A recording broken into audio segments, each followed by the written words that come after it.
আসসালামু আলাইকুম। তাহলে আমরা গতকাল পর্যন্ত দেখলাম একটা গাছকে যখন কাটবো এটা দুইটা পার্ট ছিল, একটা ছিল স্টিলিটা ছিল পেরিসাইকেল, এবং তার ভেতরে যে ভাস্কুলার বান্ডেল নিয়ে যে বিষয়টা ছিল ওটা ছিল স্টিলি। আর এক্সট্রা স্টিলির মধ্যে তিনটা পার্ট ছিল, একটা ছিল এন্ডোডার্ম, তারপর ছিল হাইপোডার্ম, তারপর ছিল কর্টেক্স। এরকম চারটা পাঁচটা পার্ট ছিল। এখন আমরা এখানে দেখতাম কর্টেক্স থেকে রুট হেয়ার বের হতো, রুটের ক্ষেত্রে রুট হেয়ার বের হতো, মাঝে মাঝে এখান থেকে স্টেম হেয়ারও বের হতো, এবং এখানের মধ্যে কিউটিকল থাকতো। অর্থাৎ আমরা যদি বাইরে থেকে ভেতরের দিকে সাজাই আমরা পাচ্ছিলাম কি স্টিলি আর এক্সট্রা স্টিলি। স্টিলি উপরের দিকে, উপরের চামড়ার সাথে, অর্থাৎ আমরা জানি এপিডার্মিস থাকে সবার উপরে, যেটাকে আমরা গাছের বাকল হিসেবে চিনি, গাছের চামড়া বা টি বার্ক হিসেবে চিনি। তাহলে আমরা এপিডার্মিসের আমরা বলতে পারি এপিডার্মিসের উপরে কিউটিকল থাকে। সাধারণত এপিডার্মিসের উপরে কিউটিকল থাকে। আর এই কিউটিকলের নিচে কিউটিকল আর এপিডার্মিসের নিচে থাকে হাইপোডার্মিস। এপিডার্মিসের নিচে থাকে হাইপোডার্মিস। ওকে। তারপর কর্টেক্স থাকে, আমরা জানি এরপরে কর্টেক্স থাকে। তারপর থাকে এন্ডোডার্মিস, আমরা জানি কর্টেক্স থাকে। তারপর থাকে হচ্ছে এন্ডোডার্মিস, কর্টেক্স এরপর এন্ডোডার্মিস থাকে। এগুলা অন্ততক বা এন্ডোডার্মিস কাকে বলে, কিভাবে আসছে, এগুলো আমরা আগের দিন কথা বলছিলাম আগের ক্লাসে। তাহলে আমরা এই এতটুক হচ্ছে এক্সট্রা স্টিলি অংশ, এরপর স্টিলি অংশ শুরু হয়। স্টিলি অংশটাকে আমরা একটু লিখে ফেলি এখানে। আমরা ধরলাম এখানে স্টিলি অংশ শুরু হবে এখন। স্টিলি অংশের মধ্যে আমরা জানি পেরিসাইকেল থেকে শুরু হয়। এন্ডোডার্মিসটা কার চামড়া, আমরা বলতে পারি এন্ডোডার্মিসটা মূলত অন্ততকটা পেরিসাইকেলকে ঘিরে থাকে। তাহলে আমরা এরপরে লিখে ফেলতে পারি পেরিসাইকেল। পেরিসাইকেল শুরু হবে। এরপরে আমরা লিখে ফেলতে পারি এটার পরে আসে হচ্ছে পেরিসাইকেলের পরে ভাস্কুলার বান্ডেল গুলা থাকে। ভাস্কুলার বান্ডেল গুলাকে ধরে রাখে হচ্ছে পেরিসাইকেলটা। ভাস্কুলার বান্ডেলটাকে ধরে রাখে হচ্ছে পেরিসাইকেলটা। এই জন্য পেরিসাইকেল থাকলে ভাস্কুলার বান্ডেল গুলো ঘড়ির কাঁটার মতো হয়। এবং ফাইনালি আমরা যদি দেখি এখানে পিথ এবং পিথ রে থাকে। পিথ এবং পিথ রে অর্থাৎ মজ্জা এবং মজ্জা রশ্মি থাকে। তাহলে আমরা বুঝতে পারলাম বিষয়টা কি হয়। এখন আমাদের জাস্ট বুঝতে হবে এই এপিডার্মিসের গায়ে রুট হেয়ার থাকে। এই জিনিসটা একটু করে আমরা এই সাইডে লিখে রাখি, এটা একটা এক্সেপশনাল। ওকে, আমরা এইটা গায়ে থাকে। আমরা একটু করে এখন চিন্তা করব কোনটার ক্ষেত্রে আমরা লাস্ট ক্লাসে পড়ছিলাম কখন কোনটা থাকে বা না থাকে। আমরা জানি কিউটিকল এবং হাইপোডার্মিস এগুলো কোথায় থাকে, চামড়ার উপরে এবং নিচে। তার মানে এগুলো হচ্ছে চামড়াটাকে মোটা করে। তাহলে চামড়া মোটা হলে অবশ্যই পানি ঢুকতে পারবে না। তাই মনে রাখা লাগবে কিউটিকল এবং হাইপোডার্মিস এরা কখনো রুটে পাওয়া যায় না, এদের দুইজনকে কখনো রুটে পাওয়া যায় না। ওকে, এরা রুটে থাকে না, আমি সাইডে রুট লিখে কেটে দিলাম। এরা রুটে পাওয়া যায় না, এই দুইটা জিনিস। আর মনে রাখা লাগবে আর বাকি যে জিনিসগুলো আছে সবকিছু সবার ক্ষেত্রে পাওয়া যায়। এপিডার্মিস অর্থাৎ চামড়া, এটা সবার ক্ষেত্রেই পাওয়া যাবে, গাছের ত্বক। তারপর কর্টেক্স সবার ক্ষেত্রে পাওয়া যাবে, কিন্তু আমার আবার তিনটা জিনিস মনে রাখা লাগবে, এন্ডোডার্মিস, পেরিসাইকেল, ভাস্কুলার বান্ডেল। অর্থাৎ এই অংশটা স্টিলের অংশটা সাধারণত কোথায় থাকে না, মনোকট স্টেমে থাকে না। মনোকট স্টেমটা হচ্ছে এক্সেপশন, মনোকট স্টেমে থাকে না। যেহেতু মনোকট স্টেমে এগুলা কিছু থাকে না, তাই দেখা যায় হচ্ছে ভাস্কুলার বান্ডেলটা গোছানো হয় না, ঘড়ির কাঁটার মতো হয় না। আমরা অন্য সব জায়গায় যে ঘড়ির কাঁটার মতো দেখি ওটার মতো থাকে না। সাধারণত এটা দেখা যায় বিক্ষিপ্ত থাকে, মানে হচ্ছে এখানের মধ্যে ভেসে বেড়ায়, এরকম করে ভেসে বেড়ায়, এটা ঘড়ির কাঁটার মতো সাজানো থাকে না। আর রুট হেয়ারটাও এক্সেপশন, এটাও মনোকটের ক্ষেত্রে থাকে না। তাহলে এই প্রাইমারি আইডিয়াটা রেখে আমরা এবার একটু আগাই। আমরা এই অংশটা কি থাকে বা না থাকে এটা আমরা বুঝছিলাম, এখন আমরা একটু এঁকে দেখি এই জিনিসটা আঁকলে কিরকম হবে। প্রথমে আমরা রুট আঁকি। রুট আঁকলে আমরা প্রথমে কি নিয়ে কথা বলতেছিলাম, কিউটিকল। কিউটিকল রুটের ক্ষেত্রে নাই, তাইলে এখানে আমার কিউটিকল বা এটাকে গাঢ় করার কোনো প্রশ্ন উঠে না। তারপর আমার যে প্রশ্নটা আসে, রুট হেয়ার কি থাকবে? হ্যাঁ, আমরা জানি রুট হেয়ার থাকবে, কিন্তু প্রশ্ন হলো রুট হেয়ারটা কি ইউনিসেলুলার হবে নাকি মাল্টিসেলুলার হবে। অবশ্যই আমরা জানি, আমরা সিরিয়ালটা কিভাবে দেখছিলাম, প্রথমে আমরা যখন গতকাল কথা বলতেছিলাম আমরা এইভাবে একটা জিনিস আঁকছিলাম, একটা রুট, তারপর এই সাইডে স্টেম আঁকছিলাম। স্টেমের ক্ষেত্রে মনোকট স্টেমের ক্ষেত্রে কোনো ইয়া থাকে না, রুট হেয়ার থাকে না। আর ডাইকট স্টেমের ক্ষেত্রে রুট হেয়ার থাকে। ঠিক তেমনি এখানের মধ্যে রুটের মধ্যে, সরি, স্টেম হেয়ার থাকে। মনোকট এবং ডাইকট দুইটার মধ্যে রুট হেয়ার থাকে। তাহলে এইগুলো যেহেতু একটু আন্ডার ডেভেলপ, আমরা পিছনের দিকে বাম সাইডে লিখছি, আমাদের লেফট সাইডে যেগুলো আছে এগুলো আন্ডার ডেভেলপ, আর রাইট সাইডে হচ্ছে ডেভেলপ পার্টটা। তাহলে এখানের মধ্যে সবগুলো হবে ইউনিসেলুলার, আমরা জানি এখানে সবগুলো হবে ইউনিসেলুলার রুট হেয়ার। আর মনোকটে তো রুট হেয়ার নাই। আর তাহলে ডাইকটে কি হবে, মাল্টিসেলুলার হবে। তাহলে আমাদের এখন নেক্সট কাজ হচ্ছে ইউনিসেলুলার রুট হেয়ারটা এঁকে ফেলা। তো প্রথমে আমরা ধরলাম এটাকে আমরা কাটলাম, এটাকে আমরা কেটে এই অংশটাকে আমরা দেখতেছি। তাহলে আমরা প্রথমে এখানে একসারি সেল পাবো যেটাকে চামড়া বলতেছি আমরা, অর্থাৎ আমাদের এপিডার্মিসটা আমরা এঁকে ফেলি, একসারি এরকম সেল পাবো আমরা, একজন আরেকজনের গায়ের সাথে এভাবে লেগে আছে, এরকম একসারি সেল পাবো আমরা, এটা এঁকে ফেলি। সো আমরা প্রথমে এপিডার্মিসটা পেলাম, সবার বাইরে যে সেল লেয়ারটা থাকবে এটা এপিডার্মিস। এরপরে আমরা জানি এখান থেকে রুট হেয়ার বের হয়, এরা হয় ইউনিসেলুলার। ইউনিসেলুলার রুট হেয়ার মানে আমরা এখান থেকে বলতে পারি যে এই প্রত্যেকটা সেল থেকে একটা করে হেয়ার বের হবে। যেহেতু এগুলো একটা একটা সেল থেকে হেয়ার বের হলো, আমরা কয়েকটা সেলের মধ্যে শুধুমাত্র হেয়ারটা আঁকতেছি, শুধুমাত্র কয়েকটা সেল আঁকতেছি, কিন্তু পুরা বডিতেই থাকে, নির্দিষ্ট ইন্টারভালে পুরো বডিতেই থাকে। তো আমরা এই জিনিসটা এঁকে ফেলি, রুট হেয়ার গুলা আমরা জানি এখানে বিভিন্ন অংশ থেকে রুট হেয়ার বের হবে এরকম। যেহেতু এটা একটা সেলেরই এক্সটেনশন, অর্থাৎ এই সেলটাই একটু করে এক্সটেন্ড হয়ে রুট হেয়ারে কনভার্ট হয়েছে, তাই এটাকে বলা হচ্ছে ইউনিসেলুলার রুট হেয়ার। এটা শুধুমাত্র কাদের ক্ষেত্রে দেখা যাবে, রুটের ক্ষেত্রে দেখা যাবে, কখনো ডাইকটের ক্ষেত্রে, স্টেমের ক্ষেত্রে, মনোকটের স্টেমে তো থাকেই না, ডাইকট স্টেমে সবসময় মাল্টি সেলুলার হয়, এখানে সবসময় ইউনিসেলুলার হবে। ওকে, তাহলে আমরা দেখলাম কিভাবে রুট হেয়ার গুলো থাকে, এবং এগুলো হচ্ছে ইউনিসেলুলার, আমরা রুট হেয়ারের পাশে ইউনিসেলুলার লিখে রাখতে পারি, ইউনিসেলুলার। এরপরে আমরা জানি থার্ড লেয়ারে কি থাকবে, এটা যেহেতু আমরা রুট নিয়ে কথা বলতেছি, থার্ড লেয়ারে আমাদের মাথায় রাখা লাগবে রুটের মধ্যে আমরা কোনো হাইপোডার্মিস পাই না। কারণ কি, চামড়ার নিচে এবং উপরে কিছু না থাকা মানে হচ্ছে রুট ইজিলি পানিটা নিতে পারবে, যদি এই চামড়ার নিচে কিছু থাকে এটা নিতে পারবে না, তাহলে এখানে হাইপোডার্মিস নাই। হাইপোডার্মিসের পরে কি আছে, কর্টেক্স, তাহলে কর্টেক্স শুরু হবে এখানে। কর্টেক্স গুলা প্রায় 15 লেয়ারের কর্টেক্স থাকে, কর্টেক্স গুলা আমরা জাস্ট এইভাবে বিভিন্ন সেলটা আঁকতে শুরু করব, বিভিন্ন অংশে একটা একটা লেয়ার করে এভাবে পুরো জিনিসটা আঁকতে শুরু করব, একটা লেয়ার, দুইটা লেয়ার, যে কয়টা লেয়ার দেওয়া যায় আমাদের। এই এই পর্যন্ত এখানে আমরা জানি স্টিলি অংশ পর্যন্ত পুরোটা থাকবে কর্টেক্স, স্টিলির উপরে কভারিং থাকবে এন্ডোডার্ম। তাহলে আমরা এখানে কর্টেক্স গুলো এঁকে ফেলি। সো আমরা যেটা দেখলাম এখানের মধ্যে কর্টেক্স, এই অংশটা হচ্ছে কর্টেক্স। তাহলে এই কর্টেক্সটা আমরা দেখে ফেললাম, এখানে কোনো হাইপোডার্মিস থাকবে না, কারণ এটা রুট আঁকতেছি আমরা, রুটের ক্ষেত্রে হাইপোডার্মিস থাকে না। সো আমরা একটা ছবি দেখে কিভাবে বুঝবো এটা রুট কি রুট না, আমরা দেখতেছি এখানে হাইপোডার্মিস নাই, কিউটিকল নাই। এরপরে প্রশ্ন আসে হচ্ছে গিয়ে, আচ্ছা বুঝতে পারলাম হাইপোডার্মিস নাই, কিউটিকল নাই, এজন্য এটা রুট। এরপরে প্রশ্ন আসে মনোকট রুট না ডাইকট রুট, এটা বোঝার জন্য আমাদের ভেতরে পেরিসাইকেলের ভিতরে তাকাতে হবে। আমরা জানি এখন যেটা আঁকলাম এটা হচ্ছে এন্ডোডার্মিস, এন্ডোডার্মিস মানে হচ্ছে পেরিসাইকেলকে যেটা কভার করে রাখে। তাহলে আমরা একটু নেমিংটা করে দিই, এই পুরো জিনিসটা হচ্ছে কর্টেক্স, এই পুরো জিনিসটা হচ্ছে কর্টেক্স। এবং আমরা জানি এই যে এটাকে বলা হচ্ছে এন্ডোডার্মিস, এবং এন্ডোডার্মিসের এই যে কভারিংটা থাকে, এই কভারিংটা ভিতরে এন্ডোডার্মিস যাকে কভার করে রাখে এটাকে বলা হচ্ছে পেরিসাইকেল। এই পেরিসাইকেলটা খুব ইম্পর্টেন্ট, পেরিসাইকেলটা এবং এন্ডোডার্মিসটা শুধুমাত্র মনোকট স্টেমের থাকে না, বাকি সবার থাকে। এজন্যই সবগুলা স্টিলই দেখা যায় হচ্ছে ভাস্কুলার বান্ডেল গুলা সুন্দরভাবে সাজানো থাকে। এবং আমরা যদি দেখি এখানের মধ্যে এই যে পেরিসাইকেল, পেরিসাইকেল সবগুলো ভাস্কুলার বান্ডেলকে ধরে রাখবে, এবং এই পেরিসাইকেলটা সবার ক্ষেত্রেই থাকবে। এই আমরা এঁকে ফেললাম। এখন স্টিলের ক্ষেত্রে আমাদের তাকাতে হবে এখানে কিরকম আছে, প্রোটোজাইলেম বা মেটাজাইলেম কিরকম আছে, আমাদের তাকাতে হবে এখানের মধ্যে ঘড়ির কাঁটা কয়টা আছে। যদি ঘড়ির কাঁটা 6-এর মানে 4-এর অধিক থাকে, 6-এর মতো থাকে, তাহলে এটাকে বলা হবে কি, মনোকট। আর যদি 4 থাকে ডাইকট। তাহলে আমরা একটা সাধারণ করে নিই, যদি ঘড়ির কাঁটা এরকম 1টা 2টা 3টা 4টা 5টা 6টা এরকম থাকে, এটাকে বলবো মনোকট। যদি 4টা থাকে এটাকে বলবো ডাইকট। আচ্ছা, এবার আমরা দেখবো এখানের মধ্যে দুইটা জিনিস থাকে, আমরা একটু করে ভালো মতো চিন্তা করি। আমি এই অংশটা আরেকবার আসি। তাহলে আমরা দেখি এখানের মধ্যে আমরা যখন ছবিটার দিকে তাকাবো আমরা দেখবো হচ্ছে এখানের মধ্যে আমরা দেখবো, আমি একটা কলম নিই, এখানের মধ্যে দেখবো হচ্ছে গিয়ে প্রথম দিকে এরা ছোট ছোট, প্রথম দিকে এই ছোট ছোট, এবং লাস্টে বড়। আমরা দেখবো প্রথম দিকে ছোট ছোট জাইলেম ভেসেল থাকবে, লাস্টে বড় ভেসেল থাকবে। আবার প্রথম দিকে আবার সবগুলো এঁকে ফেলি, প্রথম দিকে ছোট ছোট লাস্টে বড়, প্রথম দিকে ছোট ছোট লাস্টে বড়। তাহলে কয়টা কাটা পেলাম, 6টা কাটা, ঘড়ির কাটার মতো 6টা কাটা পেলাম। তাহলে যদি 6টা থাকে আমরা জানি এটা মনোকট।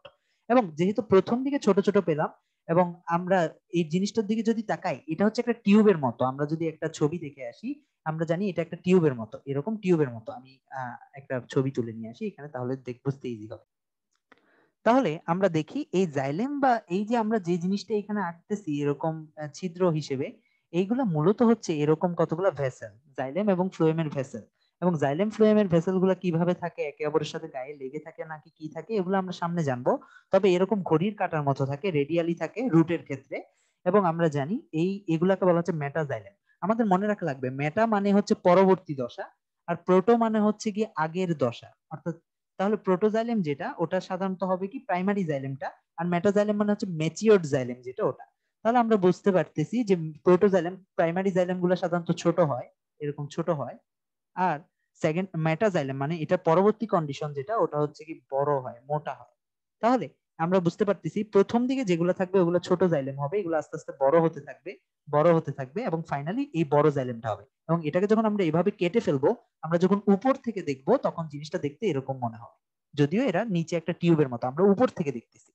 আচ্ছা, তাহলে আমরা বুঝতে পারলাম এই যে আমরা প্রোটোজাইলেমের পজিশনের উপর, প্রোটোজাইলেমটা কি বাইরে আছে না ভিতরে আছে, আমরা দেখতেছি প্রোটোজাইলেমটা বাইরে আছে। যদি বাইরে থাকে এটাকে বলা হয় এক্সার্ক, এটাকে বলা হয় এক্সার্ক। কারণ কি প্রোটোজাইলেমটা বাইরে আছে, কারণ আমরা সবকিছু প্রোটো দিয়ে হিসাব করি। তাহলে প্রোটোজাইলেমটা বাইরে থাকলে এটাকে বলা হচ্ছে এক্সার্ক। আর যদি প্রোটোজাইলেমটা ভেতরের দিকে থাকে, অর্থাৎ এই জিনিসটা যদি উল্টা হইতো, এরকম হইতো, প্রোটোজাইলেমটা ভেতরের দিকে আছে, মেটাজাইলেমটা বাইরের দিকে আছে, প্রোটোজাইলেমটা ভেতরের দিকে, মেটাজাইলেমটা বাইরের দিকে, এরকম জিনিসটাকে বলা হয় এন্ডার্ক। কারণ কি প্রোটোপ্লাজমটা আছে ভেতরের দিকে, তাহলে এন্ডার্ক। আমরা বাংলায় এটাকে মনে রাখি এভাবে, এন্ডো, এন্ডো মানে হচ্ছে কাণ্ড, মানে হচ্ছে স্টেম।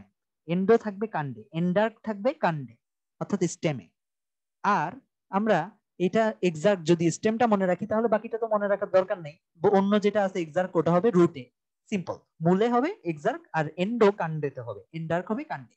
আচ্ছা, তাহলে আমরা বাকি অংশটাও লিখে ফেলি। এখানে আমরা ঘড়ির কাঁটার মতো 6টা রেডিয়ালি ভাস্কুলার বান্ডেল পাচ্ছি, সাথে ফাইনালি আমাদের যে জিনিসটা বাকি থাকে ওটা হচ্ছে এখানের মধ্যে পিথ, অন্য সেলগুলো, এখানে অনেক সেল থাকবে, এই সেলগুলোকে আমরা মোটামুটি করে এঁকে দিতে পারি।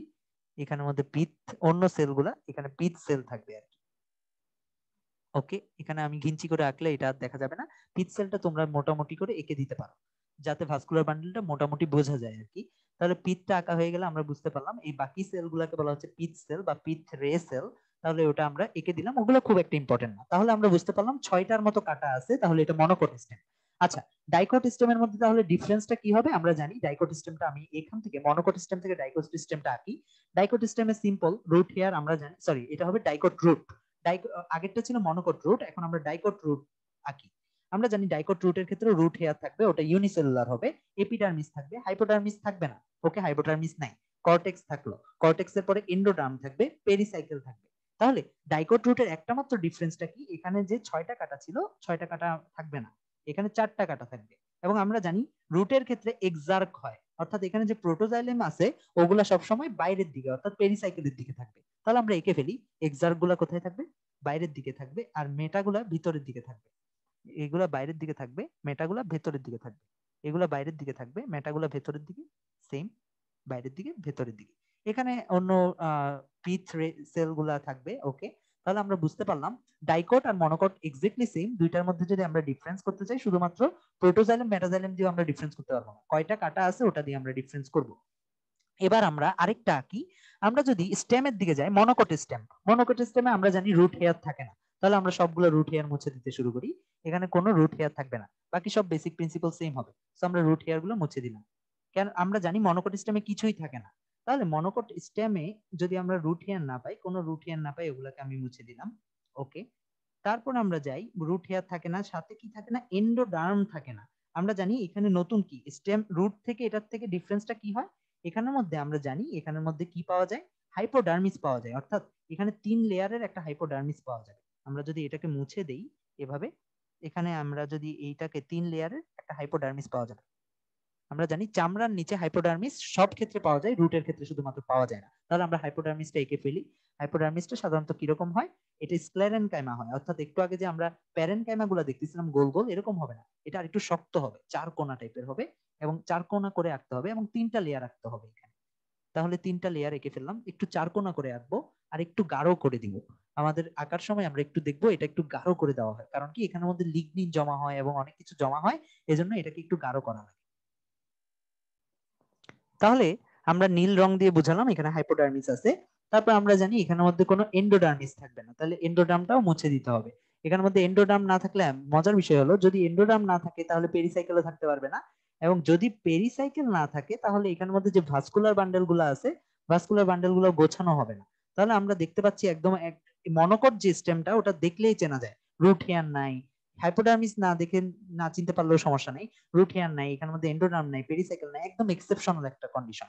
তাহলে এখানের মধ্যে ঘড়ির কাঁটার মতো সাজানো থাকবে না, এখানের মধ্যে দেখা যাবে হচ্ছে কোন রকমে পড়ে আছে, এবং কোন রকমে পড়ে আছে এটা কি রকম হবে আমরা জানি, এটা হবে এন ডার্ক, অর্থাৎ প্রোটোটা ভিতরে হবে, মেটাটা বাইরে হবে। তাহলে আমরা এভাবে বসে দেখতে পারি, মেটাটা বাইরে প্রোটোটা ভিতরে, মেটাটা বাইরে প্রোটোটা ভিতরে, মেটাটা বাইরে প্রোটোটা ভিতরে, অর্থাৎ এটা ভিতরে, এটাকে এন ডার্ক বলা হয়। এবং এখানের মধ্যে আমরা দেখবো অনেকগুলো সেল আঁকে, এরকম করে সেল আঁকে, সেলগুলো আমরা মোটামুটি করে হালকা করে এঁকে দিতে পারি, যে যাতে বোঝা যায় যে এই প্রোটোজাইলেম মেটাজাইলেম গুলো যেন ভালো মতো বোঝা যায় আর কি। তাহলে আমরা পিথ রে গুলো এঁকে ফেলি, পিথ রে গুলা মোটামুটি করে হালকা করে এঁকে দিলাম। একটা মিনিট, আমরা এই জিনিসটা এঁকে ফেলি। এখানের মধ্যে আমরা দেখতে পাচ্ছি যে তোমার আগেরটার ক্ষেত্রে ঘড়ির কাটার মতো করে ছিল ভাস্কুলার বান্ডেল গুলা, এই বড়গুলা ছিল মেটাজাইলেম, মেটাজাইলেম গুলো ভেতরের দিকে ছিল, প্রোটোজাইলেম গুলো বাইরের দিকে ছিল, এক্সিট সাইডে, অর্থাৎ এইটাকে বলা হতো এক্সার্ক। এখন আমরা জানি, এখন আমরা কাণ্ডে চলে আসছি অর্থাৎ স্টেমে, এগুলা প্রোটোজাইলেম গুলো থাকবে ভেতরের দিকে, মেটাজাইলেম গুলো অর্থাৎ বড় জাইলেম গুলো থাকবে বাইরের দিকে, এই ভেতরের দিকে থাকাকে বলা হয় এন্ডার্ক, কাণ্ডগুলো এন্ডার্ক হয়, এবং আমরা দেখতে পাচ্ছি কাণ্ডটা হবে এরকম। এবং আমরা যদি এই শেপটাকে বলা হয় ভি অথবা ওয়াই শেপড হয় আর কি, ভি অথবা ওয়াই শেপড হয়। এবং ফাইনালি আমরা এখন ডাইকট স্টেমের দিকে যদি যাই, ডাইকট স্টেমের তাহলে মোস্ট ইম্পর্টেন্টলি আমরা আরেকটা জিনিস বলতে ভুলে গেছি, এখানের মধ্যে আমরা জানি এখানের মধ্যে কিউটিকল থাকবে, অর্থাৎ আমরা যখন বইয়ের মধ্যে ছবিটা দেখবো এইখানে একটু করে গাঢ় হয়, আমরা যদি দেখি এই অংশটা নর্মালি যেরকম হওয়ার কথা এই অংশটা একটু গাঢ় হয়। ওকে, আমি গাঢ় করে দিচ্ছি। তাহলে আমরা দেখতেই পাচ্ছি যে কিউটিকল আছে, এটা স্পষ্ট করে বোঝা যাচ্ছে, এবং কিউটিকল থাকা মানে এটা স্টেম। তাহলে আমরা যখন ডাইকট স্টেমের কাছে যাব এখানেও অবশ্যই কিউটিকল থাকবে, কিউটিকল আমরা দেখতে পাবো, এবং আমরা দেখতে পাবো আমাদের বইয়ে ডাইকট স্টেম যখন আঁকছে তখন কয়েকটি স্টেপ, মানে আমাদের বইয়ের মধ্যে হাইপোডার্মিসটা প্রত্যেকটা সেলকে আলাদা করে আঁকা হয়নি, সহজ করে এঁকে দেওয়া হয়েছে।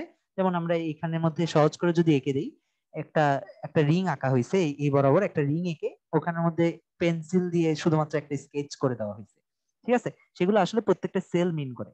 আর আমরা জানি স্টেমের মধ্যে অবশ্যই হাইপোডার্মিস থাকবে, তাই আমরা এখানের মধ্যে, কেন রুটের মধ্যে হাইপোডার্মিস থাকে না, কারণ হচ্ছে ওখানে পানি ঢুকতে হয়, কিন্তু এখানে তো পানি ঢুকার দরকার নেই, তাই এখানের মধ্যে হাইপোডার্মিস থাকবে, এখানের মধ্যে পানিটাকে পারলে আরো প্রোটেক্ট করতে হবে। তাহলে আমরা দেখতে পাচ্ছি এখানের মধ্যে হাইপোডার্মিসটা আমাদের বইয়ে যে কাজটা করছে এখানের মধ্যে এরকম স্কেচ করে দিচ্ছে, শুধুমাত্র এটা দিয়ে মিন করছে হাইপোডার্মিস, তারপর সাইডে লিখে দিছে এটা হাইপোডার্মিস। আমরা পরীক্ষার হলে টাইম বাঁচানোর জন্য এই কাজটা করতে পারি। এরপর আমরা জানি এখানের মধ্যে এন্ডোডার্মিসও থাকবে, এন্ডোডার্মিসও থাকবে, পেরিসাইকেলও থাকবে, সবকিছু থাকবে, এবং এখানের মধ্যে আমরা দেখতে পাবো এরকম করে অসংখ্য লেয়ার রাখা হয়েছে, জাইলেম ফ্লোয়েমের অসংখ্য লেয়ার, 3টা 6টা বা 10টা এরকম না, অসংখ্য লেয়ার আছে। এবং এখানের মধ্যে শুরুতে থাকে ফ্লোয়েম, এরপর থাকে জাইলেম, এরকম করে লেয়ার আছে। যাক, তাহলে আমরা বুঝতে পারলাম কিভাবে আমরা সবগুলো আঁকতে পারি, কিউটিকল থাকবে কি থাকবে না। আচ্ছা, আমি একটা ইম্পর্টেন্ট বিষয় বলতে ভুলে গেছিলাম, রুট হেয়ার। রুট হেয়ার এই যে ডাইকট স্টেমের ক্ষেত্রে আমরা জানি এটা কি হবে, মাল্টি সেলুলার হবে, অর্থাৎ আমরা যদি বইয়ের মধ্যে তাকাই আমরা এই জিনিসটা মাল্টি সেলুলার পাবো। সো আমরা যদি বইয়ের ছবির সাথে মিলাই, হ্যাঁ বইয়ের ছবিতে আমরা যেটা দেখে বুঝি যে হ্যাঁ এখানের মধ্যে কিউটিকল নাই, তাইলে এটা রুট হবে, এখানের মধ্যেও কিউটিকল নাই, রুট হবে। মনোকট না ডাইকট হবে এটা বোঝার জন্য আমরা ভাস্কুলার বান্ডেলের দিকে তাকাই, ভাস্কুলার বান্ডেল যদি 4টা থাকে, অর্থাৎ ঘড়ির কাঁটার মতো 4টা, তাহলে এটাকে আমরা ডাইকট বলি, আমাদের ছবিটার সাথে যদি আমরা মিলাই ডাইকট। আমরা যদি মনোকট অসংখ্য দেখি তাহলে এটাকে আমরা মনোকট বলি। আচ্ছা, রুট বোঝার আরেকটা ওয়ে হচ্ছে আমরা জানি মেটাজাইলেম অর্থাৎ বড় জাইলেম গুলা ভেতরের দিকে থাকে, এখানেও যদি দেখি বড় জাইলেম গুলা ভেতরের দিকে আছে। অন্যদিকে আমরা যদি স্টেমের ক্ষেত্রে তাকাই, স্টেমের ক্ষেত্রে আমরা দেখতে পাচ্ছি প্রোটোজাইলেম গুলো ভেতরের দিকে থাকে, এন্ডার্ক বলা হয়, কাণ্ড এগুলো ভেতরের দিকে আছে। অন্যদিকে এটার ক্ষেত্রে খুব একটা বোঝা যাচ্ছে না। আর আমরা দেখতেছি মনোকট রোডটা একদম এক্সেপশনাল। এখন আমাদের যে প্রশ্নটা আসে যে আমরা এরকম ছবিটা কিভাবে পাচ্ছি, এরকম ছবিটা সাধারণত কিছুই না, আমরা ফুল ছবিটাকে, যেহেতু আমাদের এই এতগুলা কর্টেক্স আঁকাটা একটু ঝামেলার, তাই আমরা ফুল ছবিটা না এঁকে আমরা একটা কাজ করব, আমরা এই অংশটুকু মুছে দিই, আমরা বইয়ের কেক কাটার মতো করে আমরা কেক কাটতেছি, এই অংশটুকু মুছে দিই, শুধুমাত্র এই অংশটুকু রাখবো, আমরা বাকি অংশটুকু মুছে দিই। তাহলে আলটিমেটলি আমরা ছবিটা পেয়ে যাচ্ছি, কিনা এই বইয়ের ছবিটা পেয়ে গেলাম না? আমরা যদি এই অংশটুকু নিয়ে আর চিন্তা না করি, তাহলে আমরা যদি দেখি, আমরা মূলত এই 360 ডিগ্রি ছবিটাকে কেক কাটার মতো একটা ছোট অংশ কাটলে তখন আমরা এই ছবিটা পাচ্ছি। ওকে, তারপর আমরা যখন এটার দিকে তাকাবো, এটাও সেম, এটা এক্স্যাক্টলি সেম ছবিটাই আমরা 360 থেকে এটাকে যখন কেটে ফেলবো এভাবে, তখন আমরা দেখতে পাচ্ছি কি, আমরা একদম সোজা করেও কাটতে পারি। বইয়ে যেটা করছে একদম সোজা করে কাটছে, যেটা দেখতে একটু সুন্দর লাগে। আমরা একদম যখন সোজা করে কাটবো এই অংশটাকে এভাবে, তখন আমরা দেখতে পাচ্ছি কি এরকম একটা ছবি আসতেছে। ওকে, তাহলে আমরা বুঝতে পারলাম কিভাবে আমরা ডাইকট বা মনোকট সিস্টেমটা কিভাবে এরকম একটা ছবি পাচ্ছি। মূলত এটা 360 ডিগ্রি থেকে কেটে নিছে। ওকে, আর এরপরটা যদি দেখি, এরপরটাও এক্স্যাক্টলি 360 ডিগ্রি থেকে কেটে নিচ্ছে। এবং এটা মনোকট সিস্টেমের দিকে যদি আমরা তাকাই, এখানে কোনো কিউটিকল ছিল না, এখানে একটু গাঢ় করে কিউটিকল আছে।